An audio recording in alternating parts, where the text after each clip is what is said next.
এ বন্ধু, এ মেয়াদি কি হইছে? ঢাকস কি লেগা? তুই এদিকে আয়, হুইনা যা। কিরে কি হইছে? ডাকলি কি লেগা? কি লেগা ডাক দিছি এবার হন। কালকে তুই 8 টাকা তারাবি নামাজের পরে কই গেছিলি রে? তোর তোর মসজিদের আমি দেখি নাই। আরে বন্ধু আর কইস না, কালকে একটু ইফতার খাইছিলাম, ভাজাপুরি খাওয়া বেশি হয়ে গেছিল, লেগা মনে পেটে ভিতরে দেই ব্যথা করে দেখা পরে গেছিলাম, বাইতে গেছিলাম গা। আর আইনি কেন আমার সত্য পরে। কি তুই যদি বাসায় যাস গা, তুই কুদুস কাকা দি কালকে কইল হার গাছের বলে ডাব চুরি হইছে রাই। হ্যাঁ বলে নামাজ পড়তে গেছিল বলে চুরি হইছে, আমার আবার কইলো দিন নামাজ পড়তে যাওয়ার সময়। হব বেটা তুই জানোস কুদ্দুস কাকা কাছে যে 20টা ডাব চুরি আছে আমি জানি। ওই আকাশ কাকা আছে না, হের পোলা দিয়ে 20টা ডাব কান্দ করে নিল, একে আমি জানি।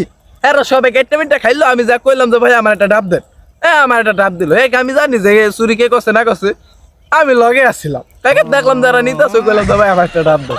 এই তো কি রে তুই কস কি? তুই এত কিছু জানস, নামও কলি, কয়টা নাম আছিল হেও কলি, আবার অহন কস যেন কিছুই করি নাই, আমি চুরিও করি নাই। তুই আল্লাহ রে, কালকে নামাজ বাদ দিয়ে মনে এই আমি করতে গেছিলি তুই, আর এই যে কুদ্দুসার পুতে মনে নাকি রফিকার পুতে। মোহাম্মদ রাসূলুল্লাহ আল্লাহ কি ঠাড়া বড় মিস আস্তাগফিরুল্লাহ নাউজুবিল্লাহ আল্লাহ আল্লাহ আল্লাহ আল্লাহ